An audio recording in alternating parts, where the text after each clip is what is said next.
요즘은 상갓집에 문상을 가도 곡소리를 잘 듣지를 못하죠. 대부분 이게 상갓집에서 요즘 옛날처럼 울고불고 하는 소리가 그렇게 많이 들리지는 않습니다. 예전에는 부모가 돌아가시면 늙어 돌아가셨던 젊어 돌아가셨던 곡을 해야 된다고 해서 아이고 눈물이 나지 않을 때는 침을 눈에 발라가면서 아이고 하고 울었던 그런 과거들이 있는데, 요즘은 그런 위선적이거나 가식적인 그런 울음을 유교 장례를 하는 사람들도 별로 하지는 않는 것 같습니다. 아마 울음은 남성들의 울음보다는 여성들의 울음이 더 구슬프고 더 슬프지 않을까, 그런 생각도 해보게 됩니다. 예수님께서는 말세가 되면은 한 징조가 나타나게 되는데, 누가복음 7장 32절에 보면 말씀하시기를 비유하건대 아이들이 장터에 앉아 서로 불러 이르되 우리가 너희를 향하여 피리를 부르도 너희가 춤추지 않고 우리가 곡하여도 너희가 울지 아니하였다 함과 같도다. 이런 속담의 말씀을 은유로 들면서 이제 이 곡하면 함께 곡하고 울고 또 피리를 불며 함께 즐거워해야 되는데, 상대방은 곡하든지 말든지 서로 감정의 공감이나 동조가 일어나지 않는 이완된 세상을 말세의 한 징조로 보았습니다. 남은 아파 죽는데 거기에 대해서 아무런 공감 능력이 없고 이해가 되지 않는 삶을 살아가는, 옆집에 사람이 죽어나가도 알지 못하며 살아가는 현대사회를 아마 빗대어서 이 말씀을 하지 않았을까 생각도 해보았습니다.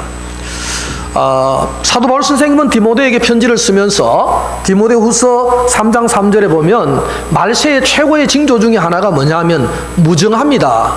사람들이 정이 없다는 거예요. 무정함. 이 정이 없고 어떤 감동도 없는 이런 세대가 오게 될 것이다. 그런 예언적 말씀도 남겨놓았습니다. 우리할 때 울지 않는 것도 참 잘못된 것인데, 현대인들은 눈물이 메마르고 이 감정의 어떤 그런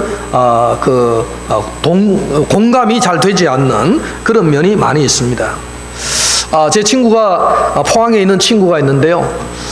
그 교회 담임 목사님이 목회를 굉장히 잘 하시는 분이 계세요. 그래서 아주 작은 교회에 와서 교회를 크게 부흥시킨 그런 교회라고 합니다. 그래서 친구 부부가 그 교회를 이제 등록을 해서 이렇게 다녔는데, 갑자기 그 담임 목사님이 교회를 옮기게 되었어요. 그래서 이제 대구 동일교회라고 큰 교회죠. 고신척에서 아마 경북에서 제일 큰 교회인데, 동일교회 이제 담임 목사님이 은퇴를 하시면서 그 포항에 있는 목사님을 이제 청빙을 한 거죠. 그래서 졸지에 그 목사님이 그런 결정을 하니까 그 교회에서는 이제 담임 목사님이 다른 교회로 이제 가게 됐잖아요. 그러니까 이제 여집사님들이 굉장히 이렇게 마음 아파하고 슬퍼했다는 거예요. 어떤 교회는 담임 목사님 가면은 막 박수를 치면서 너무 좋아하는 이런 교회도 간혹 있긴 한데, 그 교회는 담임 목사님이 떠나는 거에 대해서 너무 가슴이 아파가지고 제 친구 부인이 이제 그런 얘기를 하더라고. 자기가 3일 밤낮을 울었다는 거예요. 아니, 부모가 돌아가셔도 3일 밤낮 운 적이 없는데 이 담임 목사님이 다른 교회로 가는 바람에 그게 너무 슬퍼서 3일 동안 울었다. 근데 그 운 것이 자기만이 아니고 많은 사람들이 그렇게 했다. 이런 얘기를 할 때 참 그 목사님은 참 훌륭하시다. 정말 존경받아 마땅한 목사님이구나, 그런 생각을 했습니다. 그런데 그 목사님이 동일교회 오셔서는 5년도 채 못 계시고 막 교회 안에 분란이 일어나가지고 이제 또 다른 창원의 다른 교회로 급하게 이렇게 이동하셨다는 소문을 제가 나중에는 들었는데, 참 이렇게 사람이 정이 들고 서로 이렇게 신뢰가 쌓인다는 것은 참 소중하구나, 그런 생각을 나름 했습니다. 어쨌든 사람이 사람과 헤어질 때 눈물로 슬퍼하고 울 수 있다는 것은 무정함이 아니고 감정에 굉장히 풍요로움이 있구나, 그런 생각들을 해보게 됩니다. 여러분, 오늘 성경을 가만히 읽어보면 눈물바다예요. 계속 우는 얘기만 나와요. 이 죽는 얘기와 함께 우는 얘기 두 가지가 나오거든요. 남편이 죽고 큰아들이 죽고 둘째 아들이 죽는 얘기, 그리고 또 하나는 이제 며느리들하고 헤어지면서 처음에 울다가 또 좀 얘기하다가 또 울고 또 우는 그 울음에 대한 얘기, 두 가지가 오늘 이 스토리의 중심입니다. 자, 그런데 오늘 이 1절 말씀을 보면은 이 룻기라는 이야기를, 스토리를 다 할 수가 있어요. 한 절에 모든 것을, 육하 원칙을 다 담아놨거든요. 자, 한번 말씀을 한번 읽어보겠습니다. 1절 우리 다 같이 한번 읽겠습니다. 시작. 사사들이 치리하던 때에 그 땅에 흉년이 드니라. 유다 베들레헴에 한 사람이 그의 아내와 두 아들을 데리고 모압 지방에 가서 거류하였는데, 자, 여기 말씀을 보면은요, 이 육하 원칙이 다 나와요. 자, 언제입니까? 오늘 이 룻기는 언제 서여진 이야기냐 하면, 사사들이 치리하던 때에 이 말을 하죠. 이 사사시대라는 겁니다. 사사시대에 있었던 이야기다, 이렇게 먼저 말씀을 하고 있죠. 그 다음에 어디서 이런 일이 일어났냐 하면은 유다 땅 베들레헴에서 일어났다. 베들레헴 에브라 사람들에게 일어난 이야기다. 2절에 보면 나오게 됩니다. 자, 그러면 그 베들레헴에는 누가 있었느냐 이렇게 물으니까 엘리멜렉의 집안 사람들, 엘리멜렉과 그의 아내 나오미와 또 그의 두 아들이 있었던 이야기다, 이렇게 이야기를 합니다. 물론 이제 이 집안 사람들의 이야기 속에서 이제 계속적으로 나가면 오늘 룻기의 주인공인 룻이 나오게 되죠. 룻은 이제 결국은 예수님의 조상이 되지 않습니까? 마태복음 1장에 보면 낳고 나는 얘기가 나오는데, 그때 이 룻이 딱 등장하거든요. 이 룻은 원래 출신이 유대인이 아니죠. 이방인이죠. 모압 여자예요. 모압 여자인데 예수님의 족보에 당당하게 이름이 올라가는 그 룻이라는 여자가 나오는데, 그 이제 룻이 바로 오늘 그 룻이라는 것을 우리가 알게 된다는 것입니다. 그래서 엘리멜렉 집안 사람들 중에서 며느리 룻에 대한 얘기구나라는 것도 우리 1, 2절을 통해서 확인할 수가 있습니다. 또 그러면 무슨 문제가 있었느냐, 왜 그런 일이 일어났느냐라고 물을 때, 거기에는 1절에 보면 흉년이 들었어요. 베들레헴 땅에는 뭐가 있었습니까? 유다 땅 베들레헴에는 흉년이 들었다, 이렇게 말씀을 합니다. 여러분, 흉년이 드는 것은, 지금은 우리는 뭐 흉년이 들어도 창고에 이렇게 뭐 정부미가 상당수가 들어있어가지고 정부미가 막 썩지 않습니까? 너무 혹시 풍년이 돼가지고 막 정부미가 썩어서 이렇게 막 버리기도 하고 그런 지경인데, 고대 사회, 이 수천 년 전에 고대 사회에서 이 흉년이 들었다, 이거는요 죽음과도 같은 거예요. 먹고 살 것이 없는 거예요. 사람들이 흉년이 들면 죽음이에요. 북한이 보세요. 1995년에서 1998년 고난 행군 때 통계에 의하면 300만이 굶어 죽었잖아요. 300만이면 북한 인구의 10분의 1 아닙니까? 엄청난 숫자가 굶어서 죽었습니다. 여러분, 지금 21세기에 우리나라는 너무 잘 살기 때문에 굶는다는 것을 상상을 못 하잖아요. 요즘 아이들은 굶는다는 것을 뭔지를 잘 모르잖아요. 그런데 실제로 지금 아프리카나 북한 같은 데는 굶어서 죽어가는 사람들도 상당히 있었는데, 현대 사회가 아니라 아주 고대 사회에 이 흉년이 들었다는 것은 심각한 문제라는 거죠. 그래서 흉년 때문에 일어난 또 일이라는 것을 우리가 알 수가 있습니다. 자, 그러면 어떻게 왜 그랬느냐 하면, 흉년이 들어서 그랬고 무엇을 했느냐 이 사람들이. 그래서 흉년이 들었기 때문에 이사를 갔다는 거예요. 어디로 갔습니까? 이사가 아니라 이민을 갔죠. 유다 땅 그 베들레헴 지역에서 모압이라는 나라로 아주 이민을 가버렸어요. 왜냐하면 흉년이 이게 깊을 것 같아서 피난을 갔는데 아주 먼 나라로 가버렸다는 거예요. 그래서 모압 나라로 갔다, 이렇게 말씀합니다. 자, 그래서 모압 나라에 가서 그럼 어떤 일이 벌어졌느냐 이렇게 물으니까, 거기 가서 남편이 죽고 네 식구가 갔는데 여자 하나만 남고 남자 셋이 다 죽은 거예요. 남편이 죽고 아들 둘 데리고 갔는데 아들 둘도 죽는 일이 벌어졌다. 얼마나 참혹한 일입니까?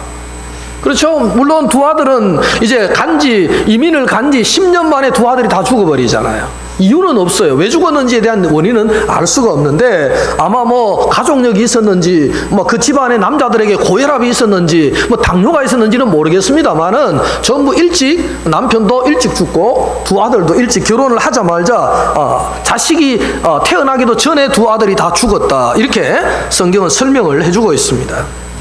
여러분, 이런 어떤 상황 속에서 저는 오늘 본문을 쭉 읽어보면서 궁금한 것들이 생겼습니다.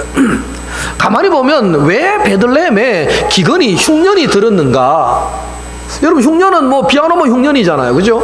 곡식을 심었는데 뭐 병충해 한번 지나가면 흉년 되잖아요. 이유는 뭐 간단하지만 그러나 하나님의 땅, 축복의 땅, 약속의 땅, 가나안 땅에 그것도 예수님이 탄생하셨던 고향 땅인 베들레헴에 흉년이 들었다. 그 이유가 뭐가 있다는 거예요. 그냥 자연재해가 아니라 자연재해를 일으키시는 하나님의 의중이 드러나는 일이 있었는데 그것이 뭐냐 하면 바로 오늘 이 사사기라는 배경이에요. 그렇죠, 여러분. 우리가 사사기를 읽어보면 계속 나오는 반복된 단어가 뭐라고 했습니까? 사람들이 자기 소견에 옳은 대로 살았다. 그때는 하나님의 말씀이 보이지 않고 사람들이 막 자기 하고 싶은 대로 하고 살았다. 이거 아닙니까? 거기에 대한 어떤 징벌, 하나님의 징계의 의미의 이 흉년이 있었다는 거죠. 제가 주석을 여러 번 찾아봤는데 대부분의 학자들은 그런 관점으로 보더라고요. 흉년이 원인이 있었는데 그 원인은 사사시대에 사람들이 자기 소견에 산 대가다. 하나님의 징계다는 거예요. 여러분 우리 마음대로 살면 좋잖아요. 우리 마음대로 살면 뭐 내 의지대로 내 믿음대로 살고 싶으면 살면 되는데 그러나 거기에는 뭐가 따른다는 거죠? 하나님의 징계와 책임이 따르게 된다는 거죠. 그래서 오늘 이 사람들은 하나님의 징벌로 이 흉년이 들었을 때 어떻게 했습니까? 일단은 도망을 가죠. 어디로 갑니까? 모압 땅으로 도망을 갔어요. 여러분 과거에 아브라함도 그랬지 않습니까? 하나님의 약속의 땅 가나안에 갈대아 우르에 있던 아브라함이 가라고 해서 명령받아서 갔는데 가보니까 그게 뭐가 있어요? 흉년이 들었어요. 그래서 아브라함은 어디로 도망갔습니까? 애굽으로, 이집트로 도망을 가죠. 피난을 가죠. 이집트에 가가지고 자기 아내를 바로에게 빼앗길 뻔 하는데 하나님이 개입해서 겨우 자기 아내를 자기가 데리고 살았던 그런 아주 아픈 고대 그 추억이 있는데 오늘 이 엘리멜렉 집안에도 역시 마찬가지였습니다. 모압으로 피난을 갔어요. 자, 하나님의 징계라면 우리가 어떻게 받아들여야 합니까? 그것을 인정하고 오늘 장로님 뭐 회개에 대한 기도를 하셨는데 우리가 기도하면서 우리의 잘못이 무엇이었던가? 이제는 우리 소견에 옳은 대로 사는 것이 아니라 하나님의 말씀에 따라서 살아야 되겠다는 결단을 하고 회심하고 돌아가면 아마 그 흉년도 멈출 수가 있었을 텐데 사람들이 뿔뿔이 아마 흩어지고 도망을 갔다는 생각을 하게 됩니다. 직장생활 하는 사람들은 직장에 가면 참 꼴보기 싫은 사람이 있죠. 정말로 직장 상사든 부하 직원이든 자기를 괴롭히고 정말 저 사람 때문에 나 이 직장 못 다니겠다 해서 사표 내고 다른 직장으로 가면 거기에는 더 악한 사람이 또 있잖아, 그죠? 피하면 피할수록 더 큰 일을 만나는 거죠. 올 봄에 뭐 대한항공의 이명희 씨, 그죠? 조현민 그 모녀가 아주 갑질을 해가지고 사회 공분을 사왔잖아요. 요즘 여러분 TV 보면 위디스커의 그 양진호라는 사람이, 회장이라는 사람이 어떻게 자기 직원들을 구타하는 걸 보셨죠? 뺨을 때리고 무릎을 꿇리고 나이 다 든 사람을 머리를 빨간머리 해오라 하면 빨간머리 해가 가야 되고 파랗게 염색하라 하면 파랗게 가야 되고, 야, 여러분 그런 직장에 다니는 그 직장인들이 얼마나 고달프겠어요. 이철우 집사님, 사장님이 내일부터 빨간머리 해오세요 하면 염색해야 되나, 빨갛게 해가지고 가야 되나, 안 하면 또 뺨때기 맞고 이래 되니까, 야, 그런 직장을 다닌다는 게 얼마나 고통스럽겠냐. 아예 이놈의 직장 그만두고 나는 더 좋은 직장 찾아가야 되겠다 하면은 거기 가면은 조명희 씨 같은 사람이 또 있는 거예요. 그죠? 또 갑질하고 욕설하고 아침부터 그냥 굿모닝이 아니라 아주 그냥 처음 만나자마자 욕을 해대는 그런 또 회장 부인 만나가지고 거기서도 또 지옥 같은 삶을 사는 이 인생이 그런 것 같습니다. 여러분 피하면은 더 좋은 것이 있고 뭐 해결이 잘 되면 좋은데 피해서 될 일은 아니라는 거죠. 베들레헴의 기근을 피해서 모압으로 갔으면 좋은 일이 일어나고 거기서 뭐 돈도 벌고 뭐 이렇게 잘 되면 좋겠는데 여기를 피해서 저기 가는 게 남자 서희가 다 죽어버리잖아요. 차라리 굶어 죽더라도 여기 있었으면 나았을 걸, 이런 후회가 아마 막심했을지도 모르겠다는 생각을 해보게 됩니다. 여러분 모압에 가면 이걸 피해가면은 문제가 해결될 것 같아서 피했는데 가보니까 가자마자 남편 죽고 이제 겨우 아들 둘이 결혼시켰는데 그것도 이방 여자 그 땅 여자를 데려다가 결혼을 겨우 시켰는데 결혼시키자마자 아들 둘이 다 죽어버리니 여자가 지금 여자 과부 3명만 남는 거잖아요. 오늘 보니까 나옴이라는 시어머니와 며느리, 큰 며느리 오르바라는 며느리와 둘째 며느리 룻이라는 며느리 여자 서희만 떡 남아가지고 이거 이방 땅에서 이거 참 이 모양이 참 우습지 않습니까? 유대인이 가서 그렇게 산다는 것이 얼마나 비참하냐 하는 것이죠. 여러분 오늘 이것은 우리에게 무엇을 말씀하고 있겠습니까? 그것은 우리 믿는 자들이 자신에게 닥치는 어떤 환난과 어려움, 그 고난을 우리는 피하려고 하지 말고 그것을 왜 그 고난이 있는가에 대해서 따져보고 문제를 해결해 봐야 되는데 우리는 자꾸만 피하려고 하는 거죠. 그것도 피해도 하나님 안으로 피하는 것이 아니라 하나님 밖으로, 세상 밖으로, 이 베들레헴 밖으로 나가서 피하다 보니까 세상 속에 가면 거기에는 더 큰 안식과 평안이 주어지면 좋은데 거기에는 더 심각한 문제가 기다리고 있는 거죠. 여러분, 우리가 하나님 안에 있는 사람은 절대 하나님 밖에서 문제를 해결할 수가 없는 인생이라는 거예요. 우리는 하나님 안에서만이 해결되어야 한다는 것입니다. 요즘 우리는 다니엘 기도회 3일 하고 많은 은혜를 받고 있습니다.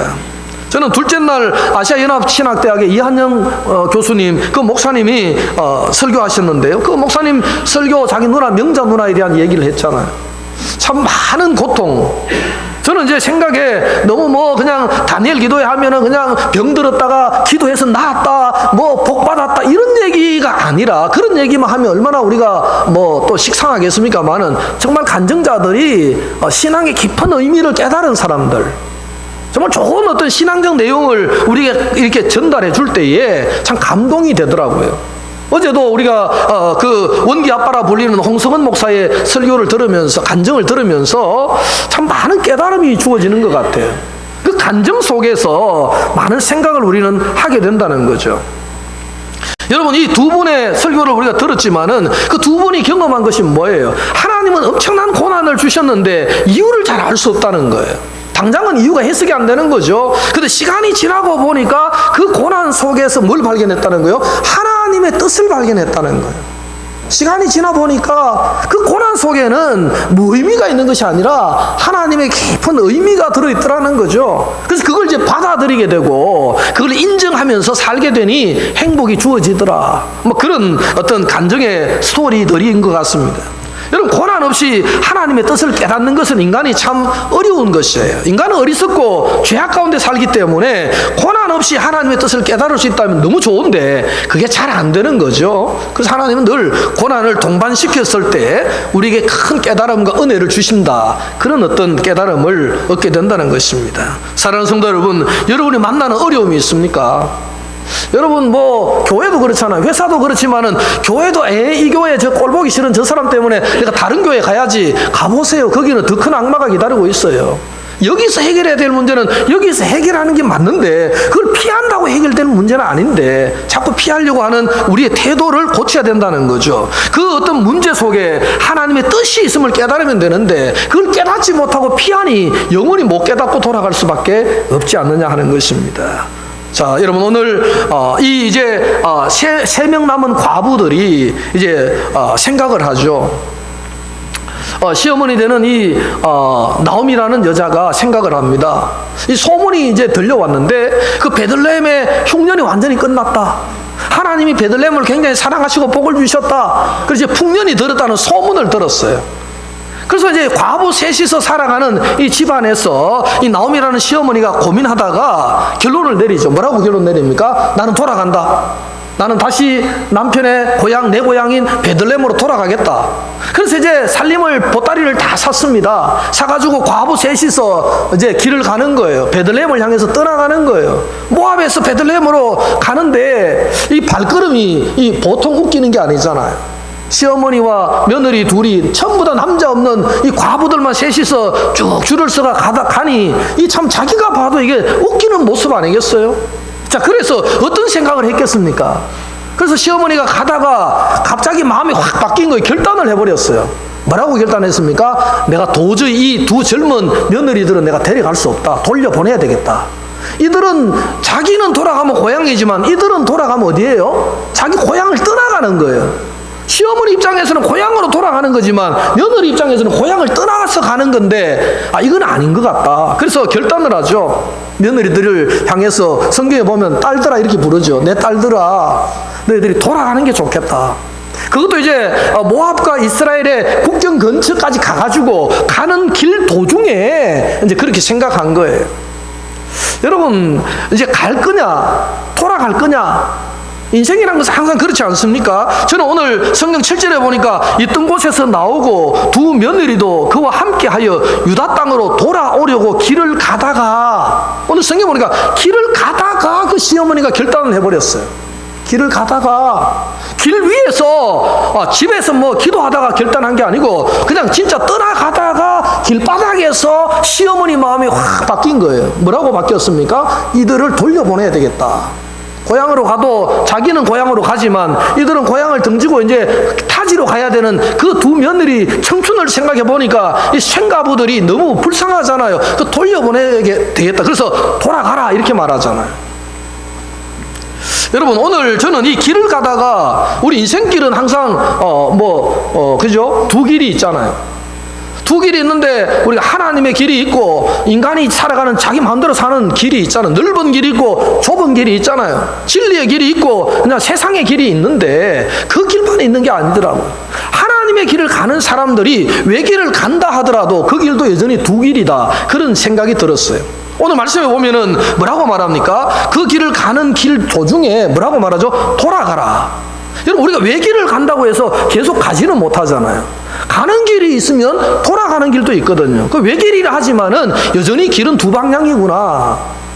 하나님을 향해서 전진하는 믿음의 길이 있는 반면에 또 신앙적 퇴보를 이루고 옛날 길로 돌아가는 길도 여전히 있기는 있겠구나, 그런 생각도 깨닫게 되었습니다.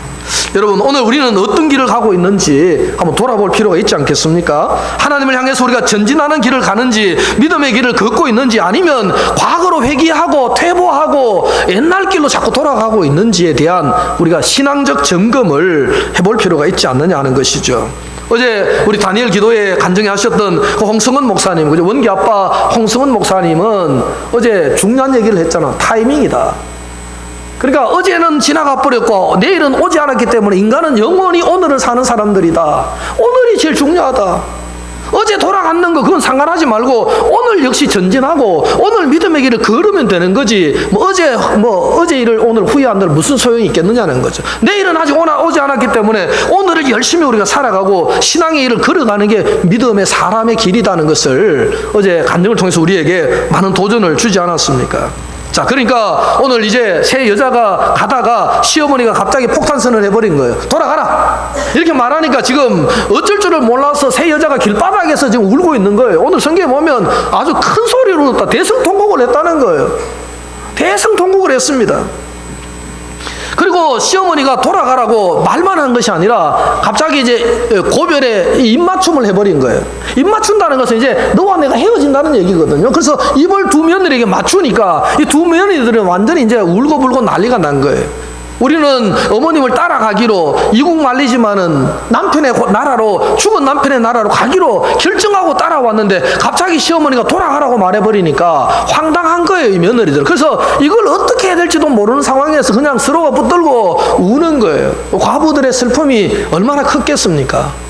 그것도 한 명의 과부도 아니고 두 명의 과부도 아니고 세 과부가 길바닥에서 앉아서 우는 모양을 여러분 상상해 보세요. 이게 가히 진짜로 보통 일이 아니지 않습니까? 자, 그래서 울면서 며느리들을 설득하죠. 며느리들아, 내 딸들아, 한번 생각해봐라. 지금 저 이스라엘로 베들레헴으로 돌아간다고 해서 너희들에게 장가올 남자가 있느냐? 민수기에 의하면, 아니 신명기에 의하면은 이 계대 결혼이라는 게 있잖아요. 이 여자들이 며느리가 대를 잇지 못하면은 이제 형제 중에서 누군가가 대를 잇도록 해주는 거예요. 그러니까 남자가 하나라도 있으면 대를 이어줄 수가 있는데 그 집에는 남자라는 남자는 다 죽었으니 남자가 없다는 거예요. 그리고 나오미 자기가 지금 가가지고 재혼해가지고 아들 낳아 며느리한테 줄라니까 이 세월이 어느 세월에 기다리겠느냐, 불가능하다. 그러니까 돌아가라, 이렇게 설득을 하는 겁니다. 여러분, 저는 이 말을 이렇게 생각을 많이 해봤습니다. 입을 맞추고 돌아가라 하니까 슬퍼서 많이 울었습니다. 돌아갈 수도 없는 며느리 입장이고 안 돌아갈 수도 없는 며느리 입장들이 슬퍼서 서로가 이렇게 울었습니다. 자, 그런데 오늘 말씀을 12절과 13절에서 돌아가라고 설득하는 이 나오미의 설득을 우리가 한번 보아야 됩니다. 자, 12절, 13절 어떻게 설득하는지 한번 들어보시기 바랍니다. 같이 읽어보겠습니다. 시작. 내 딸들아 되돌아가라. 나는 늙었으니 남편을 두지 못할지라. 가령 내가 소망이 있다고 말한다든지 오늘 밤에 남편을 두어 아들들을 낳는다 하더라도 너희가 어찌 그들이 자라기를 기다리겠으며 어찌 남편 없이 지내겠다고 결심하겠느냐. 내 딸들아 그렇지 아니하니라. 여호와의 손이 나를 치셨으므로 나는 너희로 말미암아 더욱 마음이 아프도다 하매. 여러분, 시어머니 입장에서 이제 아들을 자기가 생산하는 아들을 며느리들에게 줄 수 없다는 것을 얘기하는 거잖아. 돌아가라. 너희들이 기다릴 수도 없고, 그럼 이제 너희 고향 사람들 만나서 재혼하고 잘 살아라. 이렇게 얘기하는 거예요. 그런데, 자, 앞에서 그렇게 돌아가라고 하니까 막 울었습니다. 막 울었어요. 그리고 지금 또 이렇게 다시 설득을 하고 울음을 거치고 막 설득을 하고 난 뒤에 이제 또 막 울기 시작하죠. 여인들은 이렇게 참 많이 울게 됩니다. 그런데 오늘 이 고백 속에 가만히 보면 이런 고백이 나옵니다. 돌아가라고 말을 쭉 하다가 13절 중간에 보면 여호와의 손이 나를 치셨으므로 나는 너희로 말미암아 더욱 마음이 아프다. 여러분, 남편들이 죽은 이유를 어디로 돌리고 있는 겁니까? 하나님이 나를 치셨다. 나오미가 왜 이런 고백을 했을까요? 저는 답이 없었습니다. 그래서 이걸 아주 고민을 해봤어요. 왜 이런 고백을 해야만 될까, 나오미가? 그런데 제 생각 속에는 이게 뭐 성경에 나오는 얘기는 아니지만 상상력 속에 이런 생각이 들었어요. 이스라엘의 기근이 들었을 때 그때는 집안의 4식구 중에 여자는 자기뿐이었잖아요.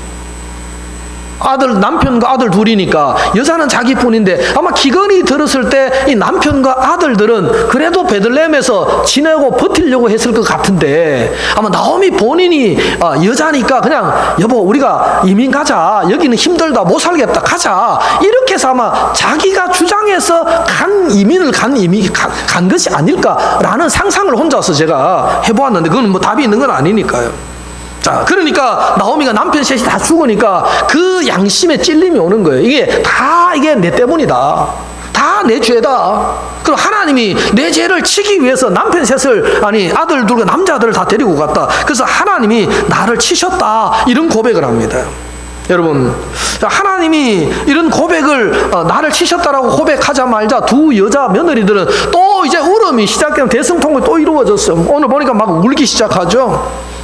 자, 14절에 보면 그들이 소리를 높여 다시 울더니 이렇게 말하죠. 소리를 높여 우는데 아까 울었던 거 말고 새로 막 이제 울었다는 거예요. 또 울었다는 거죠. 막 울었는데요. 자, 이 울음은 참 슬픈 울음 아니겠습니까? 어머니의 그런 고백을 다 듣고 며느리들이 가슴이 더 아픈 거예요. 울었습니다. 아마 그 상황을 보고 울지 않을 수 있는 여인들이 누가 있겠습니까? 며칠 전에 제가 우리 동기 목사님들이 잠깐 목사님들을 만날 시간이 있었어요. 그래서 봉고차를 타고 이렇게 이제 이동을 하는데 여러 지역에서 모인 이제 목사님들인데 제가 맨 봉고차 12인승 봉고차 맨 뒷자리에 앉았어요. 그리고 제 옆에 이제 울산에서 온 목사님 한 분, 또 여기는 뭐 서울에서 오신 목사님 이렇게 이제 맨 뒷자리에 앉아가지고 어디 이동을 하는데 갑자기 오른쪽에 있는 울산에서 오신 목사님이 전화를 따르릉 받아요. 휴대폰을 딱 받는데 전화 소리가 계속해서 이렇게 제 귀에도 약간 들리는데 옆에서 있으니까요. 들리는데 그 전화 소리에 우는 소리가 자꾸 들리는 거예요. 그리고 친구 목사님 얼굴 보니까 얼굴이 색깔이 자꾸 가는 거예요. 이렇게 어둡게. 뭐 저하고 조금 전까지만 해도 밝게 이야기하고 있었는데 어둡게 색깔이 자꾸 이제 바뀌는 거예요. 이제 전화를 한참 통화를 하고 전화가 끝났습니다. 무슨 일이냐고 제가 물었죠. 물어보니까 그 울산에서 전화교회라는 큰 교회를 하고 있는 목사님이신데요. 자기 교회 이제 권사님 얘기라는 거예요. 지금 또 전화 온 사람이 권사님이 전화했다는 거예요.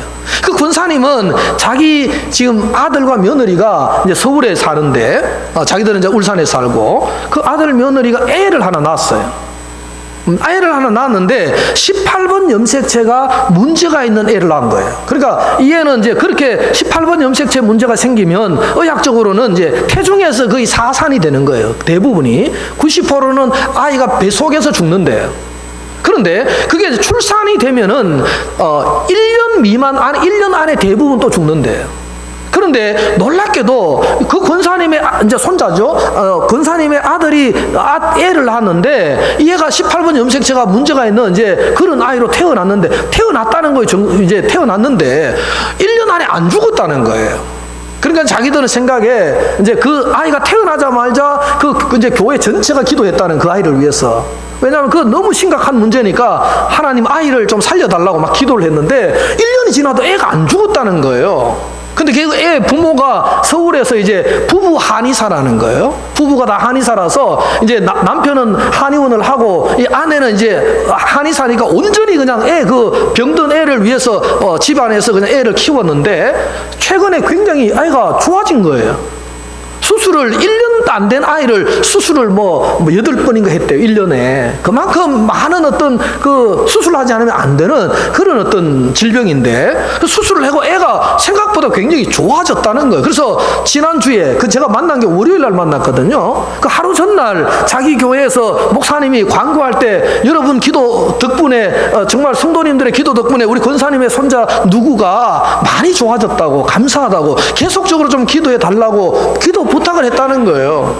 야, 그런데 그렇게 부탁을 하고 그 다음날 저를 만났거든요. 만나서 이동을 하는 중에 제 옆에서 그 권사님이 이제 어디 통영에 이제 일이 있어 갔는데 통영에서 이 목사님께 전화한 거예요. 목사님, 막 울면서 다급하게 전화 소리가 들리는 게 그 아이가 어제까지 그렇게 뭐 얘기를 했었는데 오늘 갑자기 숨을 멈추었다는 거예요.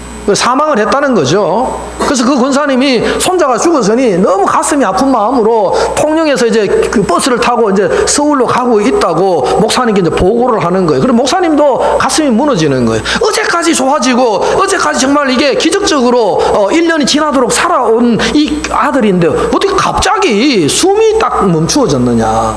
참 의아하지 않습니까? 여러분 그 상황에서 우리가 무슨 말을 할 수 있겠습니까? 목회자들 그런 상황에서 무슨 위로를 할 수 있겠습니까? 아무 위로가 되지 않는 거예요. 그럴 때는 뭐밖에 없는 거예요? 울 수밖에 없는 거예요. 예수님께서 말씀하시기를 로마서 우는 자들과 함께 울라. 그냥 울 수밖에 없는 거지. 그럼 무슨 말로서 위로가 되겠습니까? 그 상황을. 물론 이제 믿음 있는 분들이니까 잘 받아들이긴 하겠지만 그래도 참 이게 목사님도 의의가 없고 어제 홍성호 목사님이 하나님께 따지듯이 막 그런 마음이 좀 일어나지 않겠어요, 인간인데. 자, 어쨌든 그런 상황에서 울 수밖에 없는 일입니다. 너무 기막히니까 우는 거죠. 오늘 이 며느리와 세 여자들이 앉아서 우는 이유는 너무 기막힌 상황이다. 이게 상황이 그렇지 않습니까? 너무 기가 막히니까 우는 거예요. 이런 상황에서 인간이 할 수 있는 일이 뭐가 있는가? 참 슬픔의 극치를 볼 수가 있습니다. 그런데 오늘 이 처음 울었던 것과 두 번째 우는 것은 전혀 달라요. 자, 왜냐하면 두 번째 울고 난 뒤에 두 며느리들이 결단을 해요. 어떻게 합니까? 14절 우리 한번 읽어보겠습니다. 14절 시작. 그들이 소리를 높여 다시 울더니 오르바는 그의 시어머니에게 입맞추되 룻은 그를 붙쫓았더라. 여러분 이제 큰 며느리 오르바는 그 어머니와 함께 울고 난 뒤에 마음의 결단을 한 거예요. 입 맞추었습니다. 입 맞추는 건 뭐예요? 이별을 하겠다. 나는 돌아가겠다는 거예요. 모압으로. 근데 둘째 며느리 룻은 어떻게 했습니까? 입 맞추지 아니하고 어머니를 붙잡고 따라갔다는 거잖아요. 그러니까 이제 두 며느리가 똑같은 어머니의 감정을 듣고 신앙 고백을 듣고 난 뒤에 태도는 달랐다는 거예요. 한 며느리는 자기 고향으로 돌아가는 거고 한 며느리는 시어머니를 따라서 이제 유대 땅으로 가는 거고 완전히 이제 갈림길에서 헤어지게 됐다는 결정이 나는 거예요. 여러분 오늘 이 말씀을 보면은 이 나오미의 신앙 고백 아닙니까? 하나님이 나를 치셨다. 며느리들에게 솔직하게 자기 과거를 다 얘기하면서 우리 집안 이렇게 된 것은 하나님이 나를 치셨다라고 신앙적 고백을 하는 거잖아요. 그 고백이 끝나자마자 이제 태도가 두 며느리가 완전히 바뀌게 된 거죠. 무슨 얘기입니까? 여러분 우리가 신앙 고백을 하는 자리에는 항상 두 가지 반응이 나온다는 겁니다. 여러분 어느 곳에 가든지 여러분이 정말 믿음을 한번 고백해 보시기 바랍니다. 그러면 사람들의 반응은 딱 두 가지예요. 그 고백 때문에 하나님을 경험하고 만나고자 하는 열망이 생긴 사람이 있는 반면에 그 고백에 대해서 냉랭하게 비웃는 사람도 있다는 거죠. 신앙의 고백은 그런 겁니다. 신앙의 고백을 우리가 하게 되면 그러니까 오늘 말씀을 드리면 오르바의 울음의 의미와 그리고 룻의 룻의 울음의 의미는 전혀 다른 울음이다. 이것은. 그래서 룻은 지금 어떤 울음을 운 겁니까? 그 어머니의 간증을 들으면서 정말 하나님의 은혜를 경험하는 거예요. 나는 정말 어머님이 믿는 그 하나님을 나는 영구히 믿겠다, 따라가겠습니다라고 우는 거죠. 그래서 울었습니다. 그래서 결국은 예수님의 조상이 되지 않습니까? 그런데 오르반은 어땠습니까? 오르반은 똑같이 울었는데 울음의 의미가 달랐어요. 이제는 어머니하고 나는 헤어져야 되겠네. 나는 정말 어머니의 말을 믿고 그냥 나는 고향으로 돌아가겠습니다라고 오르반은 돌아가는 울음. 똑같이 울었는데 의미는 전혀 다른 결과를 낳게 되었다는 것입니다. 여러분, 나오미의 신앙 고백은 두 며느리의 신앙을 확인하는 중요한 고백이었어요. 나오미의 신앙 고백이 두 며느리의 태도와 삶을, 두 며느리의 신앙을 완벽히 점검할 수 있는 기회가 되었고, 그것으로 말미암아서 이제 오르반은 옛날 자기 삶으로 돌아갔고, 룻은 끊임없는 신앙의 여정을 달려와서 결국은 예수 그리스도의 조상으로 안착되는 이 믿음의 여정을 떠나게 되는 그 고백의 자리가 되었다는 것입니다. 성도 여러분, 우리가 어느 곳에 가든지 우리의 믿음을 고백하면 사람들의 반응은 항상 두 가지일 겁니다. 믿음의 고백의 자리에는 은혜를 받는 사람이 있고 그 은혜를 솟는 사람이 반드시 나오게 된다는 거예요. 여러분, 오늘 우리가 다니엘 기도회를 우리가 21일 동안 하고 있습니다. 뭐 비전교회 성도인데 다니엘 기도회를 하든지 말든지 나는 아무런 관심이 없다, 그런 사람도 있을 수 있겠죠. 그러나 이번 기회에 뭔가 내가 은혜를 받고 사모하는 문제를 해결하고 싶다라는 갈등과 은혜를 받는 사람도 있을 거예요. 분명히 아마 두 가지 반응이 나오리라고 생각이 됩니다. 자, 그런데 여러분, 나오미의 고백이 무슨 고백입니까? 하나님께 내가 복을 받았다, 이런 고백이 아니잖아요. 무슨 고백이에요? 하나님이 나를 치셨다는 고백이에요. 이 고백의 의미가 다른 거잖아요. 여러분, 하나님이 치시려면 하나님은 뭐 해야 됩니까? 저는 이 말씀을 보면서 하나님이 이 나오미를 치셨다라고 나오미가 고백할 때 그 전제는 뭐가 있느냐 하면 하나님은 살아 계신다는 거예요. 여러분, 죽은 신은 사람을 칠 수가 없잖아요. 우상이 사람을 칠 수는 없잖아요. 그러니까 하나님은 인격적이시고 하나님은 지금도 시퍼렇게 살아 계시니 이 나오미의 잘못에 대해서 징계도 하시고 치시기도 하신다는 거잖아요. 하나님이 나를 치셨다는 말 속에는 하나님은 지금도 살아 계신다는 의미가 있는 거예요. 살아 계시니 나를 치시고, 오늘 4절에도 보면 베들레헴의 이제 기근을 해결해 주시고 베들레헴을 돌보신다는 고백이 나오거든요. 그러면 하나님이 살아 계시니까 베들레헴 사람도 돌보시고 자기도 치시고 이런 일들이 일어나는 거지, 하나님이 죽은 하나님이면 그런 일은 세상에 일어나지를 않는다는 거죠. 자, 그래서 오늘 이 말씀의 의미는 하나님은 지금도 뭐 하고 계신다는 거예요? 살아 계신다, 그 고백을 하는 거예요. 근데 그 고백에 룻은 동조하고 그 고백이 깨달아지고 믿어진 거예요. 그러나 오르반은 그 고백이 믿어지지 않고 깨달아지지 않으니 떠나갔지만 룻은 그걸 받아들이고 아멘한 것이죠. 여러분, 하나님은 살아계시는 줄 믿으시기 바랍니다. 살아계시기 때문에 하나님은 우리를 치십니다. 살아계시기 때문에 하나님은 우리를 돌보십니다. 오늘 나오미의 고백은 그 고백입니다. 죽은 신이 아니라는 거예요. 하나님은 내가 잘못했을 때 지금도 징계하실 수 있고 하나님은 나를 돌보실 수 있는 그런 인격적인 하나님이라는 고백을 여기서 하고 있다는 것입니다. 오늘 나오미의 이 고백이 우리 비전교회 성도님들의 고백이 되기를 축원합니다. 이 다니엘 기도회 21일 동안 많은 은혜를 경험하시고 여러분 신앙을 제대로 한번 고백해 보시면 여러분 삶이 달라질 거예요. 그리고 오늘 이 룻의 결단, 그 신앙 고백을 들었을 때, 그 어머니의 간증을 들었을 때, 하나님이 치셨다, 하나님이 돌보셨다라는 간증을 들었을 때 룻은 결단을 하게 되지 않습니까?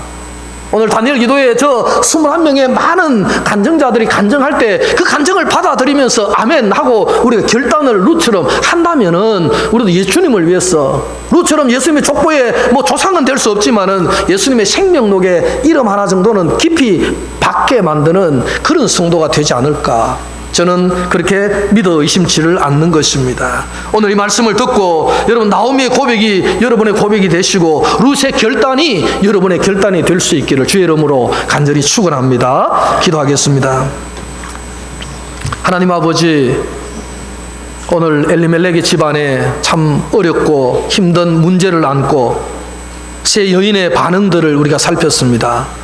아버지 하나님, 정말 나오미처럼 우리가 신앙의 고백을 하게 하시고 룻처럼 하나님 신앙의 결단을 하게 인도하여 주시기를 간절히 원합니다. 그래서 아버지 하나님, 우리의 신앙의 고백을 통해서 하나님 세상을 다시 바라보게 하시고, 우리는 퇴보하는 믿음이 아니라, 퇴보하는 신앙이 아니라 주를 향해 전진하는 룻의 신앙을 가질 수 있도록 은혜를 더하여 주시옵소서. 예수님의 이름으로 기도하옵나이다. 아멘.